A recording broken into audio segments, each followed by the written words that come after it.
আমি কি শুরু করব বলছেন? হ্যাঁ স্যার, আপনি শুরু করুন। আচ্ছা, আমি কি আপনাকে হোস্ট করে দেব? হোস্ট করে তবে বলতে আপনি স্ক্রিন শেয়ার করতে পারবেন।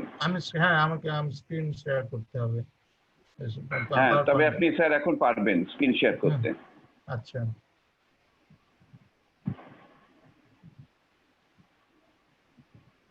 দেখা যাচ্ছে? হ্যাঁ স্যার, দেখা যাচ্ছে। দেখা যাচ্ছে এবার না? হ্যাঁ, দেখা যাচ্ছে। আচ্ছা, আচ্ছা।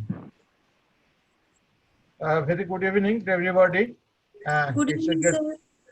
it's a very great pleasure for me to be with you today evening, and also I'm obliged and I express my sincere thanks to Professor Devdulal Dottorai for inviting me to say some explanations and to um, inform the intricacies of the environment and the biodiversity for the successful living of the humankind, as well as the livelihood development of the humanity for better living on the earth.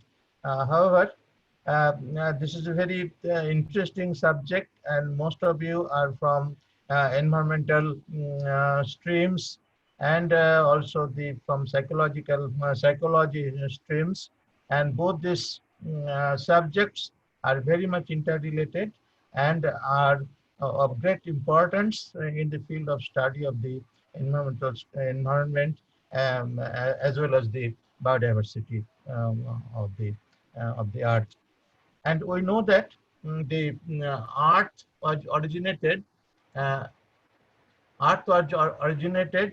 uh, about 4.6 millions of years before. And this earth, which is a beautiful place to live, we love, we call the earth as our motherland, Mother Earth, as because this is one of the most beautiful places in the universe where we get everything for our successful living, for our enjoyment, for our success, for our prosperity, everything.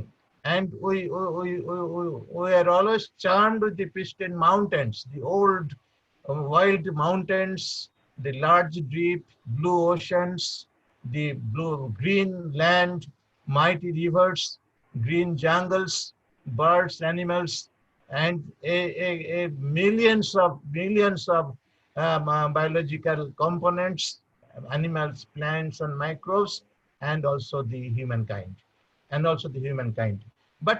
But how all these biological components, what we call the biological diversity, how this were evolved? We know that after the earth was formed and evolved. Hello, sir আপনার স্ক্রিনটা দেখা যাচ্ছে না। দেখা যাচ্ছে না? দেখা যাচ্ছিল বললে প্রথমে, এখন দেখা যাচ্ছে না? কি করতে হবে স্যার? স্ক্রিন আরেকবার দেখার চেষ্টা করুন। হ্যাঁ, দেখছি, আমি এন্ড শো করে দিই। এবার কি দেখা যাচ্ছে? দেখা যাচ্ছে না? না স্যার, দেখা যাচ্ছে না। শেয়ার স্ক্রিনটা করুন, মানে শেয়ার স্ক্রিন তো এখানে আসছে না, আমার দেখছি না তো, অন্য সময় তো আসে। আচ্ছা, না স্যার আপনি হোস্ট, স্যার আপনি কি হোস্ট আছেন? না, আমি হোস্ট নেই, স্যার হোস্ট হয়ে গেছেন। দেন দেখা যাচ্ছে না? দেখা যাওয়া তো উচিত। স্যার আমি দেখতে পাচ্ছি আপনাকে। আমাকে দেখতে পাচ্ছ? স্ক্রিন শেয়ারটা হচ্ছে না। না, আমার স্লাইড দেখা যাচ্ছে না, স্ক্রিনটা শেয়ার হচ্ছে না। স্ক্রিনটা শেয়ার হচ্ছে না কেন বলো তো? কারেন্ট উইন্ডো, কিন্তু এখানে একটা শেয়ার এটা অপশনটা আসে, সেটা আসছে না কেন? স্যার আপনি কি ল্যাপটপে করছেন? ল্যাপটপে করছি। ল্যাপটপে করলে তো শেয়ারটা দেখাবে। হ্যাঁ, শেয়ারটা তো দেখানোর কথা।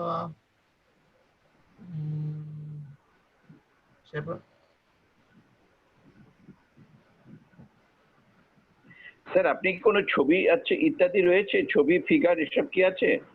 না থাকলে স্যার আপনি যেমন বলছিলেন সেভাবে বললেও হবে। আচ্ছা, ঠিক আছে। এমনি আমাকে এটা কি হলো? আপনাকে দেখা যাচ্ছে, আপনার কথা শোনা যাচ্ছে। আমাকে এখন দেখা যাচ্ছে? আপনাকে দেখা যাচ্ছে, কথাও শোনা যাচ্ছে। আচ্ছা, জাস্ট মিনিট। হ্যাঁ, এবার বোধহয় আমাকে দেখা যাচ্ছে ভালো। কিন্তু আমার স্লাইডটা তো দেখা উচিত। স্যার আপনার পিপিটিতে কি ফিগার আছে প্রচুর? হ্যাঁ, ফিগার প্রচুর নেই, আছে কিছু ফিগার হিসাব আছে। স্যার আমার এটা মতে আপনি আপনি নিজের মতন করে বলে যান, আমরা শুনছি, তারপরে আচ্ছা, আপনি স্যার ফিগারটা দেখিয়ে দেবেন। তার আগে তবে ফ্লোটা নষ্ট হবে না। হ্যাঁ, আহ,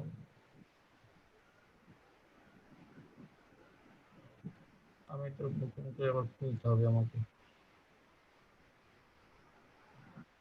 আপনি স্যার যেভাবে বলছিলেন আপনি সেভাবে বলে যান, পরে হ্যাঁ, ফিগারটা যাবো। দেখে এটা নেব। এটা এটা এটা এটা ওপেন করে নিয়ে এটা আবার বন্ধ হয়ে গেছে। এবার দেখা স্যার যাচ্ছে স্যার আমাকে? যদি আপনাকে মেল করে দেয় আপনি শেয়ার করতে পারবেন না? হ্যাঁ, আম, স্যার হ্যাঁ স্যার, আপনি যদি আমাকে মেল করে দেন তবে আমি হয়তো শেয়ার করতে পারি। ও আচ্ছা। না, যেটা না, শ্রমনা বলছে, একজন এখান থেকে তো স্টুডেন্ট আমার, সে বলছে। বুঝতে পারছি, কিন্তু আমার এক মিনিট।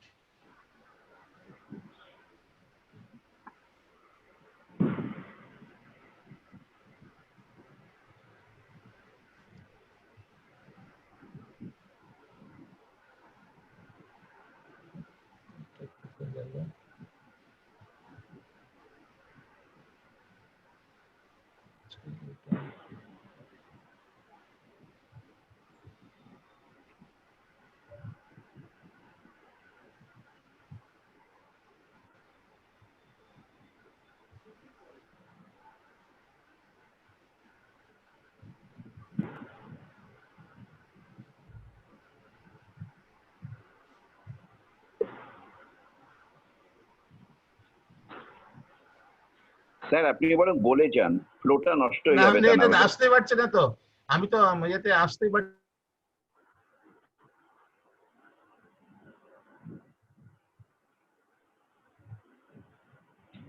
আপনি আমাকে হোস্ট করে দিয়েছেন?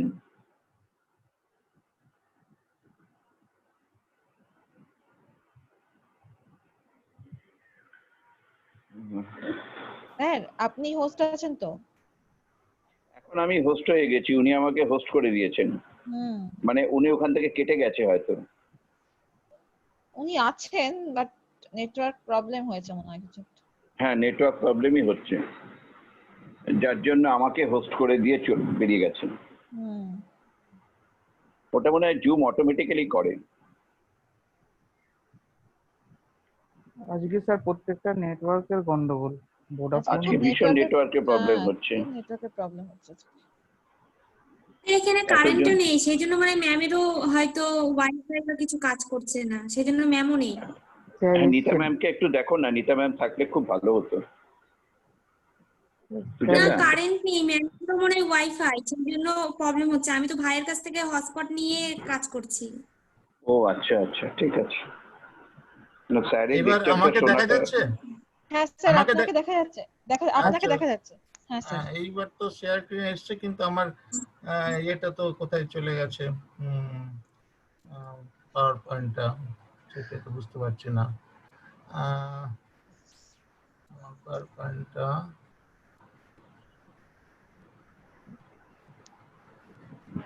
জাস্ট এ মিনিট, আমি দেখছি, এক মিনিট।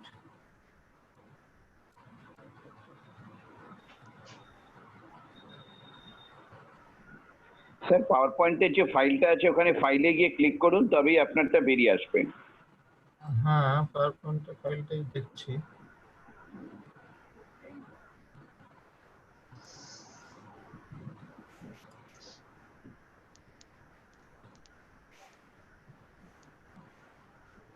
আহ,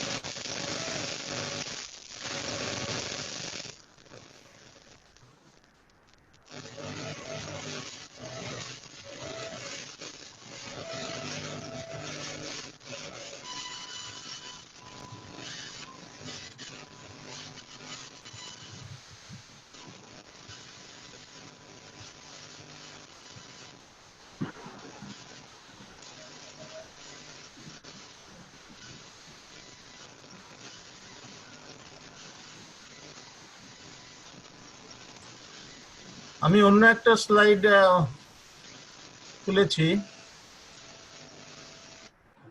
সেটা থেকে আমি বলছি। আমাকে আমাকে শোনা যাচ্ছে? I am audible? হ্যাঁ, আপনি স্যার অডিবল। আচ্ছা আপনি কি স্লাইড দেখাবেন নাকি আপনি অডিবল হলেই যথেষ্ট? আপনি আগে বলে যান স্যার। আচ্ছা, ঠিক আছে ঠিক আছে ঠিক আছে ঠিক আছে স্যার, সেটাই ভালো। হ্যাঁ, ঠিক আছে। Yes, whatever I was telling, that our Mother Earth is now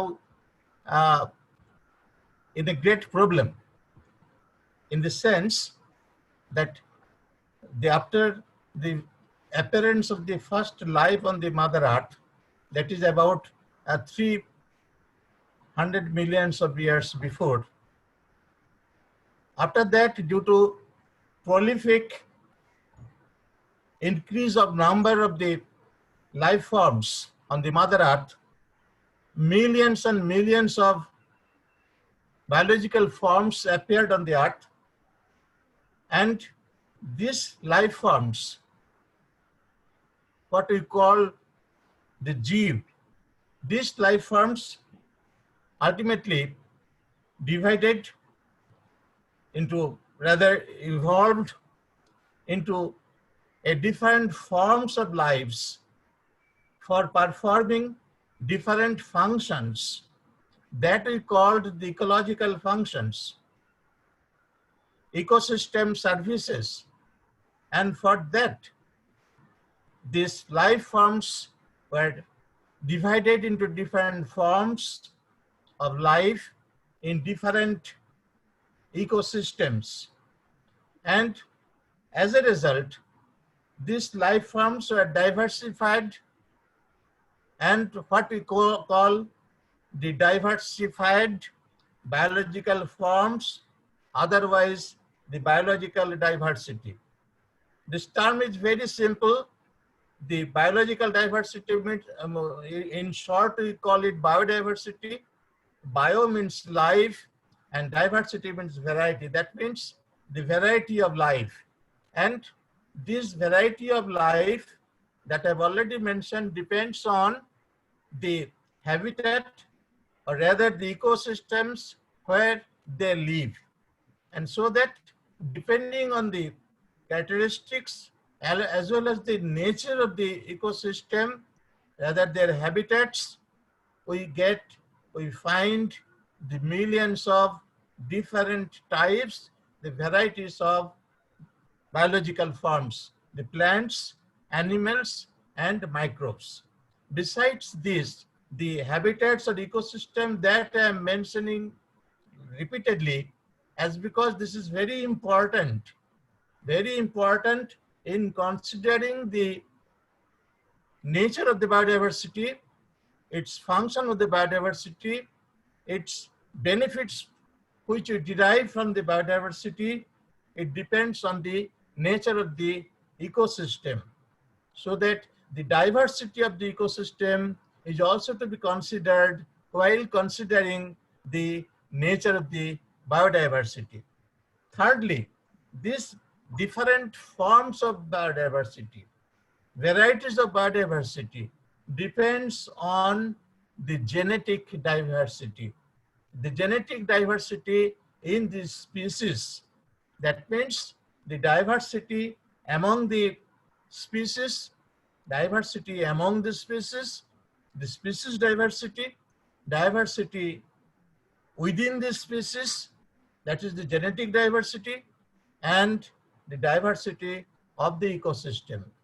These three are conjointly are called as biological diversity, because if the genetic diversity is not considered, then the reasons, then the effects of changes within the species, this formation of new species and the declining of the species, everything depends on the genetic diversity, that the gene pool changes in any population of animal, plants, or microbes. So that these three are jointly known as the biological diversity. Then sir একটু কথা বলবো sir? হ্যাঁ sir একটা প্রশ্ন, sir একটা কথা বলবো? হ্যাঁ বলুন। আপনি যখন জেনেটিক বায়োডাইভার্সিটির কথাটা বলছেন, হ্যাঁ তো হ্যাঁ হ্যাঁ আমাদের যে সমস্ত ধান আছে, হ্যাঁ ধানের তো বিভিন্ন রকম জেনেটিক চেঞ্জ হচ্ছে, হ্যাঁ হ্যাঁ জেনেটিক হ্যাঁ ইঞ্জিনিয়ারিং হচ্ছে হ্যাঁ ধানের হ্যাঁ ওপরে। হ্যাঁ হ্যাঁ তো হ্যাঁ সেটাকেও হ্যাঁ কি হ্যাঁ আমরা জেনেটিক বায়োডাইভার্সিটির মধ্যে ফেলবো? আমরা বায়োডাইভার্সিটি, অ্যাগ্রো বায়োডাইভার্সিটি বলি আমরা তাকে। অ্যাগ্রো আচ্ছা। বায়োডাইভার্সিটির মধ্যে এই যে ডাইভার্সিটি হচ্ছে সেই ডাইভার্সিটি গুলোকে কনসিডার করা হয় অ্যাগ্রো বায়োডাইভার্সিটির মধ্যে। কারণ আমরা যে বললাম যে বায়োডাইভার্সিটিটা, জেনেটিক বায়োডাইভার্সিটি এতটা বেশি ইম্পর্ট্যান্ট যে বায়োডাইভার্সিটির যত কিছু values, benefits we accrued from the biodiversity related to the genetic material. That means the genetic components, ultimately the components which indicates the heredity, that means genes. On the genes, these changes are related, so that everything related to the biodiversity are related to this genetic diversity. And the expression of the genetic diversity is the species. That is the expression of the genetic diversity. And expression makes the species different.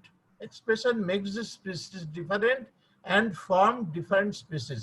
এই নতুন species তৈরি হওয়ার ক্ষেত্রে genetic মেটেরিয়ালের ডিফারেন্সটা ঘটে। সুতরাং আমাদের most important part হলো জেনেটিক মেটেরিয়াল। আমরা বায়োডাইভার্সিটি স্টাডি করতে গিয়ে এখন আমরা বায়োডাইভার্সিটি কনজারভেশনের ক্ষেত্রে আমরা এই জেনেটিক ডাইভার্সিটি, যেটা আপনি ধানের কথা বললেন, আমরা ধানের ডাইভার্সিটিকে আমরা বিশেষভাবে গুরুত্ব দিচ্ছি।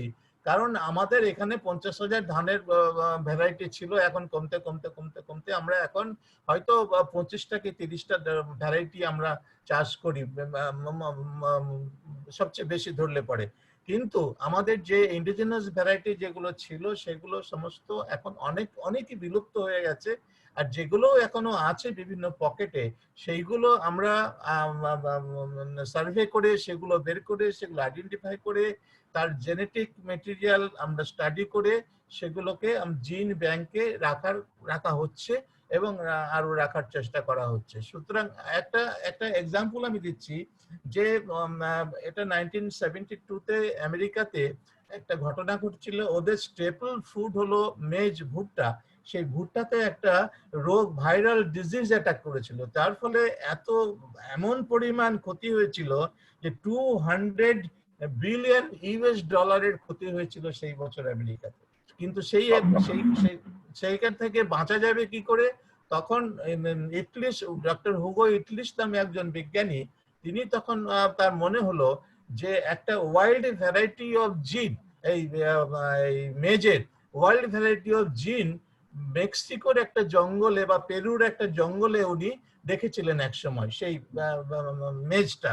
তিনি তখন সেখানে গিয়ে দেখেন যে সে খুবই অল্প সংখ্যক সেই ওয়াইল্ড ভ্যারাইটি মেজ সেখানে আছে। তিনি সেই জিন নিয়ে এসে তাই জেনেটিক ইঞ্জিনিয়ারিং করে সেই ভুট্টাটাকে, সেটা অ্যানুয়াল হতো, সেটা সারা বছর ধরে পেরেনিয়াল, সারা বছর ধরে সেই ভুট্টার ফলন হলো এবং বিলিয়নস অফ ডলার্স তার থেকে ইনকাম হলো চাষিদের। এই যে ওয়াইল্ড ভ্যারাইটি অফ জিন যে কনজার্ভ করা, সেইটা যদি করা যায় তাহলে বায়োডাইভার্সিটির লসের, অনেক ক্ষেত্রে বায়োডাইভার্সিটির লস থেকে রক্ষা পাওয়া সম্ভব হয়। সেইটা আমরা ধানের ক্ষেত্রেও আমাদের চেষ্টা করা হচ্ছে এবং পৃথিবীতে ফিলিপাইন্স এবং যেখানে যেখানে এই সেন্টার আছে তারা কাজ করছে, আমাদের ভারতেও আছে, কাজ করছে। আমরা বায়োডাইভার্সিটি বোর্ড থেকেও এই কাজ, কিছু আমরা প্রজেক্ট আছে আমরা করছি এবং এই ভ্যারাইটি গুলো আমরা প্রথমে রেজিস্ট্রি করছি। রেজিস্ট্রেশন একটা গভর্নমেন্টের একটা সিস্টেম আছে, সেই সিস্টেমে রেজিস্ট্রেশন করা হচ্ছে যাতে আগামী দিনে এগুলো হারিয়ে না যায়। এদের জিন পুলটাকে আমরা আইডেন্টিফাই করে সেটাকে রেস্টোর করার চেষ্টা করা হচ্ছে। এটা জেনেটিক ডাইভার্সিটি সুতরাং একটা অত্যন্ত ইম্পর্ট্যান্ট জিনিস। পৃথিবীতে আমরা এ পর্যন্ত 1.75 মিলিয়ন অ্যানিমালস, প্ল্যান্টস এবং মাইক্রোবস আমরা আইডেন্টিফাই করা হয়েছে এবং এটা অফিসিয়ালি রেকর্ড করা হয়েছে। But it is expected that there are about 5 million to 100 million of species on the mother earth. এত স্পিসিস আছে, আমরা কেবলমাত্র 1.75 মিলিয়ন স্পিসিসের খবর হদিশ আমরা পেয়েছি এ পর্যন্ত। সুতরাং আর সমস্ত স্পিসিস যেগুলো আছে সেগুলোর হদিশ পাওয়া দরকার। বাট প্রবলেম হচ্ছে কি, এই স্পিসিসগুলোর হদিশ পাওয়ার আগে তাদের তাদের ভ্যালু সম্বন্ধে জানার আগেই সেগুলো কিন্তু লস হয়ে যাওয়ার সম্ভাবনা আছে বা লস হচ্ছে। এই কারণেই আমাদের at the present moment biodiversity conservation নিয়ে অত্যন্ত বেশি ভাবনা চিন্তা করা হচ্ছে, যাতে যে সমস্ত স্পিসিস এখনো আমাদের কাছে ধরা দেয়নি তাদেরকে ধরতে হবে অ্যাজ আর্লি অ্যাজ পসিবল, এবং তাদেরকে বাঁচানোর জন্য আমাদের চেষ্টা করতে হবে। এখন প্রশ্ন হলো যে এই যে বায়োডাইভার্সিটি লস হচ্ছে, আমাদের ইন্ডিয়ান বায়োডাইভার্সিটির কথা যদি একটু বলি আগে, আমাদের ইন্ডিয়াতে biodiversity is very rich, and পৃথিবীতে আমরা জানি যে 17 মেগা বায়োডাইভার্স কান্ট্রি চিহ্নিত করা হয়েছে, যাদের যে সমস্ত দেশের বায়োডাইভার্সিটি অত্যন্ত rich, very rich biodiversity, mainly those countries are present near the equator. ইকুয়েটরের আশেপাশে উপরে এবং নিচের দিকে কতগুলো 17টা কান্ট্রিকে বায়োডাইভার্স কান্ট্রি হিসাবে আইডেন্টিফাই করা হয়েছে, এবং India is one of those countries, biodiverse countries. এখানে আমাদের ইন্ডিয়ার হলো 2.4% land area of the world, total land area of the world, but 7.44% of the biological diversity present in India. It is very rich. It is very rich. And at the same time, this India is very rich in number of hotspots. There are 35 hotspots in the world, and of these 35 hotspots, 4 are there in India. What are those hotspots? এখানে কতগুলো area আছে সারা পৃথিবীতে, সেই সমস্ত এরিয়াতে 75% of the habitat is already lost. 75% of the habitat is already lost. আমরা যদি চিন্তা করি আমাদের হিমালয়ের কথা, হিমালয়ের ডিগ্রেডেশন হতে হতে তার 75%, at least 75% is already lost, and at the same time সেখানে মিনিমাম 1500 প্ল্যান্ট স্পিসিস সেখানে এন্ডেমিক হতে হবে, এন্ডেমিক হতে হবে। সেই ক্যারেক্টারিস্টিক যে জায়গার আছে সেই জায়গাকে বলা হয় হটস্পট। কারণ কি, এগুলোকে আইডেন্টিফাই করা হয়েছে only to save, only to conserve those habitats, only to conserve those habitats. এই 35টার মধ্যে ভারতে 4টে আছে। One is Himalaya, second is Western Ghat, third is Sunda Island, and fourth is our Northeast India. These are the four hotspots in our country. In all respects, আমাদের India is very rich in biodiversity, কিন্তু ইন্ডিয়াতে আমরা last 200 years যদি দেখি, last 200 years-এ আমাদের India থেকে 22 species of plants and animals, mainly animals, have been extinct. তারা বিলুপ্ত হয়ে গেছে। আমরা জানি যে সুন্দরবনে একসময় রাইনোসেরাস ছিল, জাভান রাইনোসেরাস ছিল, সেখানে বার্কিং ডিয়ার ছিল, সেখানে পিঙ্ক হেডেড ডাক ছিল, সেখানে গাউট ছিল, বাইসন ছিল, কিন্তু এখন তার একটিও সেখানে নেই, সেখান থেকে এক্সটিংক্ট হয়ে গেছে। এইরকম আমাদের দেশে চিতা ছিল, হান্টিং লেপার্ড ছিল, এখন নেই। এরকম ভারত থেকে বহু কিছু, অনেক রকম, আমরা বলছি 200 বছরের মধ্যে মনে করা হয় প্রায় 22টি এরকম স্পিসিস আমরা হারিয়েছি। এবং recently just few days, 2 or 3 days before, একটা রিপোর্ট বেরিয়েছে, world wide fund for nature WWF থেকে একটা রিপোর্ট বের করেছে, যে লিভিং প্ল্যানেট রিপোর্ট 2020। সেই রিপোর্ট বলছে যে 1970 সাল, 1970 থেকে 2014, এই 40, 42, 43 বছর সময়ের মধ্যে 60% of the vertebrate species, mammals, birds, reptiles, amphibians and fish, 60% of the species were lost, extinct, এই 1970 থেকে 2014-র মধ্যে।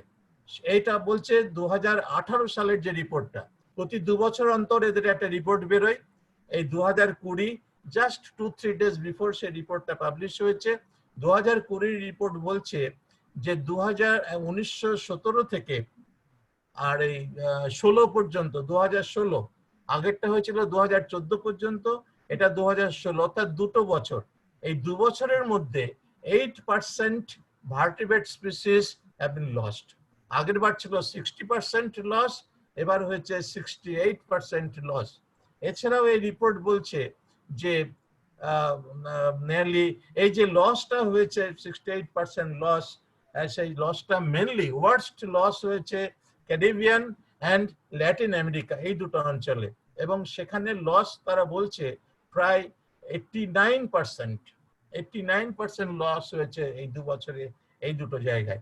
এছাড়া ফ্রেশ ওয়াটার ওয়েটল্যান্ডস লস হয়েছে 85%।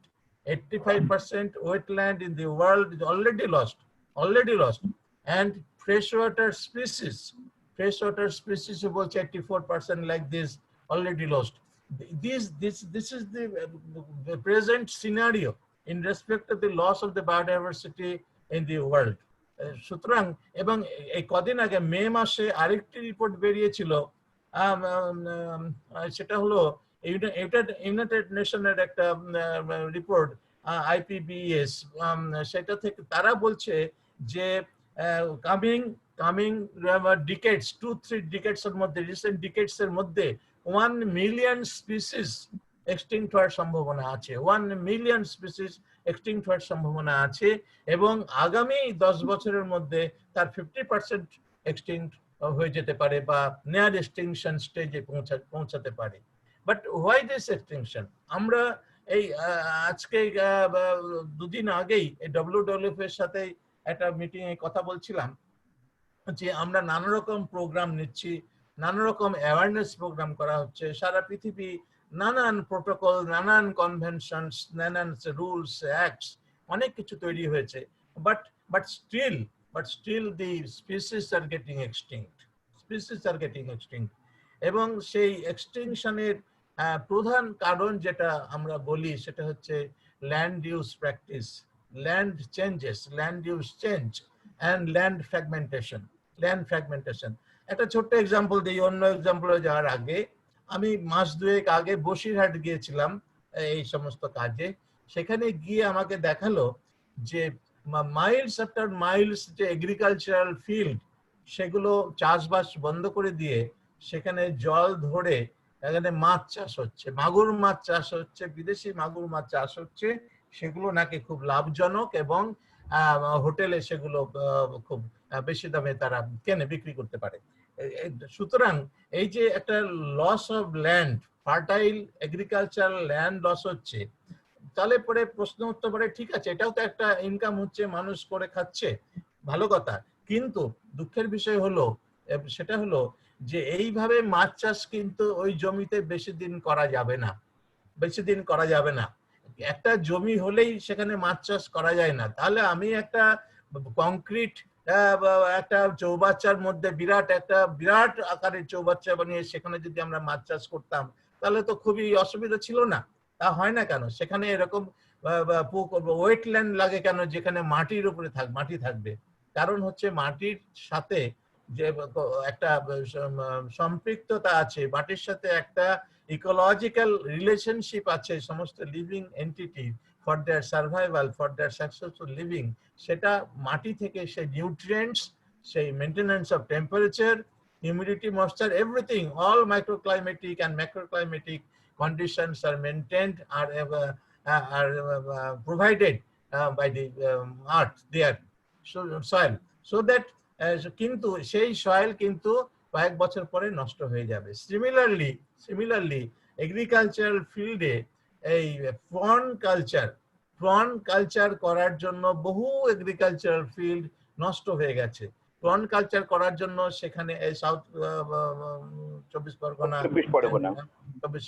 পরগনা এবং আশেপাশের জায়গাতে সেখানে জমিটা যারা চাষ করছিল, খুব ভালো চাষ হচ্ছিল, সেই চাষির কাছ থেকে জমি নিয়ে, লোভ দেখিয়ে নিয়ে তাদের সেখানে চিংড়ি চাষ করা হয়েছে। আলটিমেটলি সেই জমি নষ্ট হয়ে গেছে, স্যালাইনিটি ইনক্রিজ হয়ে গেছে, তখন সেই জমি ছেড়ে চলে গেছে তারা। তখন চাষি সেই কথাই বলে না, ছালাও গেল আমও গেল, সেই অবস্থা অনেকটা তৈরি হয়েছে। আর একটা আমরা দেখছি আজকাল যে জমিতে সমস্ত নাড়া পোড়ানো, জমি আগে কি হতো, জমিতে চাষ হয়ে যাওয়ার পরে ধান বা ফসল কেটে নেওয়ার পরে যে গোড়াগুলো থাকতো সেগুলো সেখানেই পচতো, সেখানেই তারা চাষ হতো, সেগুলো জমিতে ছড়িয়ে যেত, সেখানে বৃষ্টি হওয়ার পরে জলে সেটা পচতো, পচে আবার সেখানে সার হতো, এইভাবে থাকতো। অথবা তারা বিচুলিগুলো তারা বাড়িতে নিয়ে যেত। এখন তারা বিচুলি বাড়িতে নিয়ে যাচ্ছে না, কারণ তাতে তাদের পোষাচ্ছে না, তাদের খরচে পোষাচ্ছে না বিচুলি বাড়িতে নিয়ে যাওয়াতে। এবং কারণ ক্যাটেল কমে গেছে অনেক, এখন তো আর সেই বাড়িতে গরু পালন করে তাই দিয়ে চাষ করা হচ্ছে না, এখন ট্র্যাক্টরে চাষ করা হচ্ছে। সুতরাং সেই লাঙল টানার গরু বাড়িতে এখন থাকছে না, তারা তাদের খাদ্যের দরকার নেই। সুতরাং সেই বিচুলিটা বাড়িতে আমি নিয়ে যাব গাড়ি করে, ভাড়া করে, সেই সেই খরচা আমার পোষাবে না, সে জমিতেই ফেলে রাখছে। কিন্তু এখন ত্রিফসলি হচ্ছে, 3টে ফসল হচ্ছে বা 2টো ফসল হচ্ছে, সুতরাং জমিতে বেশি দিন ফেলে রাখা যাবে না, বসতে তো সময় লাগবে, ডিকম্পোজ হতে সময় লাগবে। সুতরাং সেটা পুড়িয়ে দাও, সবচেয়ে ভালো পন্থা হলো পুড়িয়ে দাও। এই পুড়িয়ে দেওয়ার ফলে এক নম্বর হচ্ছে আমার নিয়ার অ্যাবাউট আমার যে সারাউন্ডিং এরিয়াতে পলিউশন হচ্ছে, বিভিন্ন ধরনের পলিউশন হচ্ছে। At the same time soil fertility নষ্ট হচ্ছে। আমরা জানি সয়েল ফার্টিলিটি সম্পূর্ণভাবে নির্ভর করে সয়েল লিভিং কম্পোনেন্টস এর উপরে, সয়েল বায়োডাইভার্সিটির উপরে। সয়েলের মধ্যে millions of fungus, bacteria and insects, microbes, so many things are there, so many things are there. They help in maintaining the porosity of the soil. সয়েলটা কোনো compact বস্তু নয়, যেটা wasteland, যে সয়েলটা